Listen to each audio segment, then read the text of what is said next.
E aí pessoal, tudo bem? Sejam bem-vindos a mais um vídeo aqui do canal Manutenção Econômica. E mais uma vez eu, Marco Antônio, trazendo alguma novidade para vocês aí. Hoje nós vamos falar sobre combustíveis. Vamos entender realmente como é que é formado o preço da gasolina. Inclusive, pessoal, é bom a gente saber como é feito o cálculo do preço de combustível para a gente não ficar dando balão aí quando está conversando com os amigos, né? Ou pior ainda, né? Colocar um vídeo aqui no YouTube falando, dando opinião. Então eu espero que o vídeo ajude você a entender como é formulado o preço dos combustíveis aqui no Brasil. Vamos lá? Antes gostaria de pedir para você, deixe um like, se inscreva no canal, ative as notificações. Assim você sempre será avisado quando eu postar um vídeo novo aqui no canal. Beleza? Então vamos lá. Desde 2016, que o preço dos combustíveis no Brasil é calculado da mesma forma. Tá? A partir de 2016, começou a se usar o PPI. O que é o PPI? O PPI é preço de paridade de importação. Então o PPI ele considera 4 fatores para a formação do preço dos combustíveis para os distribuidores. Vamos entender cada um desses 4 fatores. Primeiro fator, leva em conta o preço do barril do petróleo no mercado internacional. Ou seja, se o barril do petróleo sobe, automaticamente isso interfere no custo aqui no Brasil e o preço dos combustíveis sobem também. O preço ou a cotação do dólar. Se o dólar baixa ou sobe, isso também interfere na formação do preço. Então, muitas vezes, o combustível dá uma subida drástica em função do dólar ter subido, né? O terceiro aspecto é logística.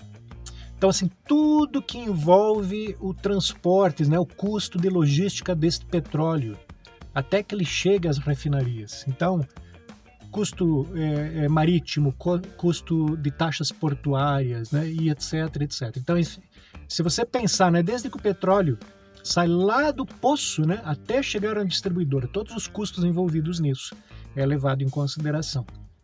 E o quarto aspecto é uma margem de lucro, né, obviamente, para a Petrobras.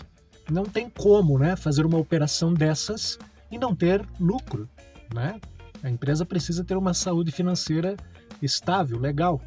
E ela, levando esses 4 fatores, ela sempre mantém a sua saúde financeira em dia. Algo que é importante falar aqui a todos vocês é que o Brasil, né, ele se tornou autossuficiente em petróleo já há alguns anos. Mas o Brasil, infelizmente, não é autossuficiente em combustíveis. Mas como assim, né, Marco? Explica aí. É muito simples. O Brasil produz petróleo suficiente para abastecer o mercado nacional tranquilo, mas não existem refinarias que consigam processar todo este petróleo.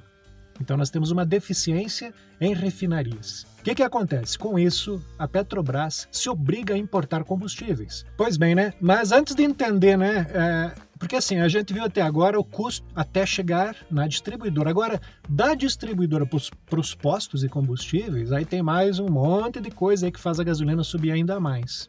Já vamos entender isso, tá? Fica aí assistindo o vídeo que eu já te explico.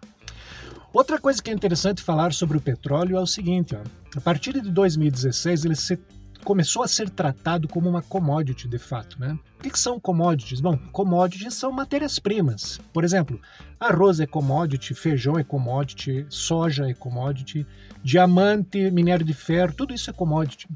Petróleo, ela é uma commodity. E ele tinha uma precificação diferenciada, o que fazia muitas vezes que a Petrobras sofresse, né, tivesse prejuízos. A partir de 2016, essa política mudou e ele passou a ser considerado como uma commodity. Então, assim, ó, quando o preço do feijão sobe em função do mercado internacional, a gente nem fica sabendo, né? E é muito simples entender isso, né? Se sobe o feijão, a gente deixa de comer feijão, começa a comer milho, né? Se o arroz sobe em função do valor do mercado internacional, a gente para de comer arroz, começa a comer mandioca, sei lá, a gente tem opções, né? O problema do petróleo é que quando ele sobe ou desce, nós não temos outra opção.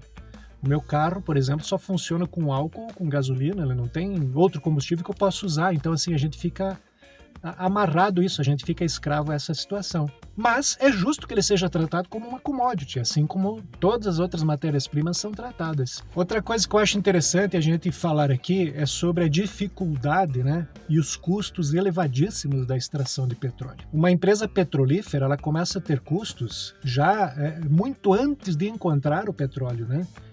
Geólogos, geofísicos, né, estudiosos, fazendo muita pesquisa para tentar descobrir, né, aonde poderá ser encontrado o petróleo.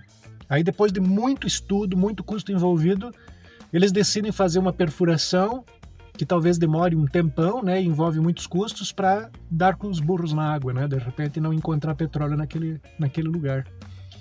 E mesmo quando encontra, depois você construir, né, toda uma estrutura para a extração desse petróleo, ou você imagine o custo envolvido para a extração do pré-sal, grandes plataformas em alto mar, com custos altíssimos, e aí depois de perfurar tão profundamente, você conseguir trazer esse petróleo à superfície e transportar ele até a terra, né, até o continente, para daí então ser levado a refinarias.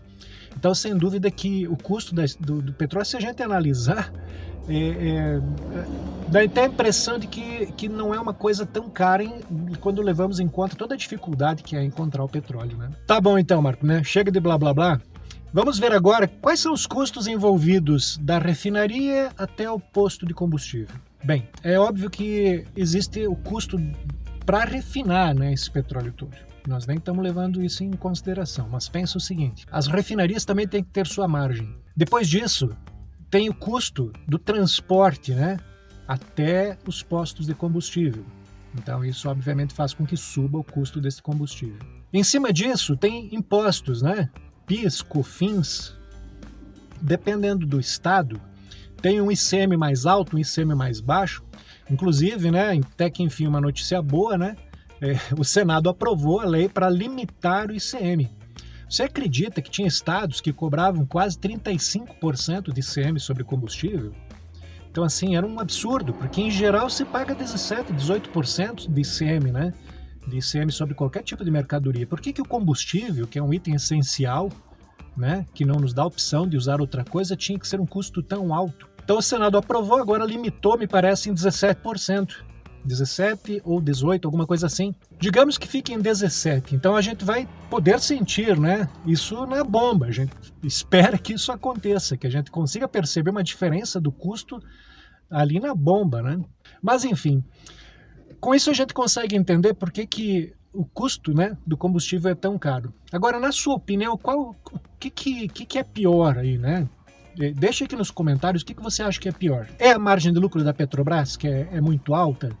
É o ICM que está onerando muito? São os impostos de modo geral que estão fazendo que o combustível seja tão caro? Coloque nos comentários aí a sua opinião e vamos conversando sobre isso, né? Esperamos que em breve os preços baixem e a gente consiga ir um pouco menos triste para o posto de gasolina, né? Lembrando de uma coisa, pessoal, todas as empresas envolvidas, né, desde quem extrai o petróleo, a quem armazena, a quem refina, a quem transporta, a quem vende ali no posto de gasolina, nós temos que lembrar que todos eles têm que ter margem de lucro, porque empresa que não dá lucro não gera riqueza, não gera impostos, não gera empregos, né? Então dá para se dizer que é um mal necessário? Depende do modo que você pensa, tá? Você pode inclusive comentar também. Mas enfim, se todas estiverem com saúde financeira boa, tudo flui, todos ficam empregados, ela gera riquezas. Bom, pessoal, o vídeo de hoje era isso. Espero que você tenha entendido, né, todos os custos envolvidos, certo?